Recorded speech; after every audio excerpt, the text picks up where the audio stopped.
Fight number 13 for Mike Tyson. We're back in Latham. It's the same Mike Tyson. It is not the same camp. This is his second fight since the tragic death of Customato on the 4th of November. This is the 22nd. And we're against an opponent who just might be the one to test him. In all Tyson's early fights, well, in his latter fights anyway, I've said that we really need to see a better class of opponent. And I think we might have got that tonight in the shape of Conroy Nelson, who's been in with some good fighters.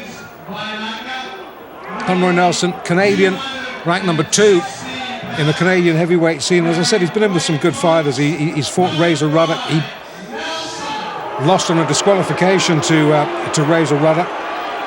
No, I lie. He went the distance with Razor Ruddock, 10 rounds. He lost his next fight in London. I should know that. I saw it. Disqualification against Noel Corliss, the Liverpool boy, in 7 rounds in Bloomsbury.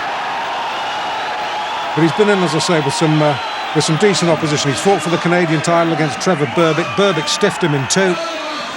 Berbick is a world-class fighter. So if anybody is going to test Mike Tyson, Conroy Nelson is just the right sort of opponent at this stage of his career. The cornerman you might have seen wearing the ring jacket of former world light heavyweight champion Matthew Saad Mohammed from a few years back. Tyson just looks awesome, doesn't he? This, as I say, fight number 13 of the previous 12. 9 have been won inside a round. In fact, I was there when he was stretched by Don Halpin, 4 rounds in his 3rd fight. So here we go then, round 1. Both boys in white. Tyson with the red trim, and Nelson with the black. Nelson, as I say, has to use his height and reach to just keep Tyson at bay. Try and draw the sting for the first 2 or 3 rounds, because we know how dangerous Tyson can be early on. And Nelson on his bike early. Guard held high, peekaboo style. Don't want to let it drop. And Nelson can hit. Tyson needs to be a little bit careful this fight.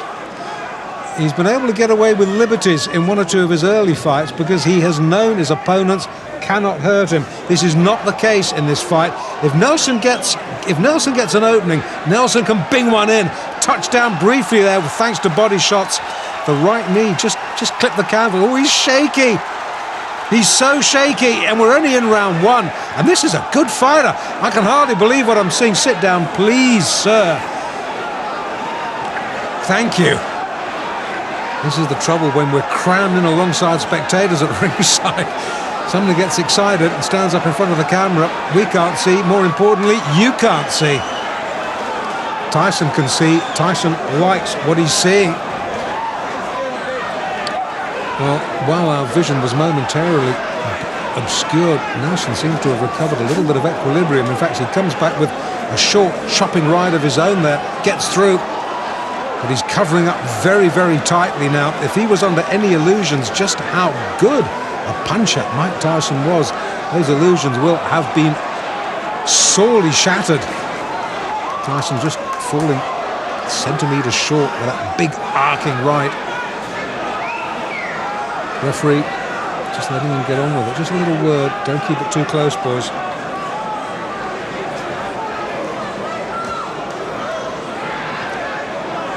Well, Nelson, after a real alarming wobble midway through, might be getting through this first round, but he doesn't look convincing, has he? Tries to come back with a spearing lift of his own, but Tyson left uppercut gets through, and once again Nelson looks a little bit confused, dazed and confused. That term might have been coined for Conroy Nelson tonight in Latham. Hard to think that Tyson, I watched his pro debut, 6th of March, it's what, 22nd of November now. Boy, is he coming on, and boy, is he making an impact in the heavyweight division. Nelson hurt, needs a breather. I think that punch might have been a little bit low. The referee allowing Nelson just a moment or 2 to recover himself. Gets clipped with a left on the belt. And somehow, well, the ref comes over, says, just keep your punches up. Kevin Rooney tries to wave him off. The referee says, I'm in charge here.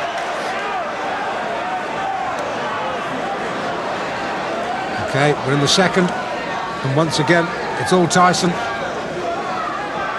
And Nelson, who was in deep trouble, is in deeper trouble as the left hook, which is fast becoming a Tyson trademark, sends him down. The gum shield has been spat out. Nelson says, that's it, thank you very much. I think discretion, the better part of valor there. Conroy Nelson spat the gum shield out, walked back to his corner. Well, fight number 13, unlucky 13, I don't think so. 13 fights, 13 wins. At least Nelson got him into the second round. Tyson now observing the post-fight niceties. I thought Conroy Nelson, well, in fact, I wasn't the only one who thought Conroy Nelson would stretch him, and he did, into round 2. Took Tyson all of 3 minutes and 30 seconds to dispose of the second-ranked Canadian heavyweight, Conroy Nelson. Now, the only reason Conroy didn't get himself a one-way ticket to Palookasville in the first round is that he spent most of his time covering up, while Tyson delivered one wicked body shot after another. I mean, you could hear those punches clear out to the parking lot. I couldn't figure out whether Nelson was there to fight or to give a lesson in survival tactics. Anyway, Tyson finally got to him in the second, setting him up with a sweet overhand right, then taking him out with a vicious left hand. Referee counted him out at 30 seconds of the round. Very good fighter, experienced fighter, within good fighters. But a friend of mine from Canada called Davey Hilton was telling me about him and about the clutch he tried to hold one time. But he surprised me because he wasn't trying to hold, he was fighting. I'm going to face him. I think he was here to pick up a paycheck. The first round, all he did was cover up. Well, maybe he was a little leery about the punching power. But again, that's you saying because you're not fighting. He took some good shots, but anybody else, they would have quit. Yeah, that right left was devastating. Thank you very much, sir. So now Mike Tyson is 13-0, all of his victories coming by knockout, and no bout has gone past the 4th round. So you got to wonder, when's the KO kid gonna move up in class? If everything goes the way it's been going, I'd put Mike in the ring in about June or July against somebody in the top 10. But you must remember, once you break into the top 10, you can't go backwards. You can't beat somebody in the top 10 and go back and fight, 8-round fights.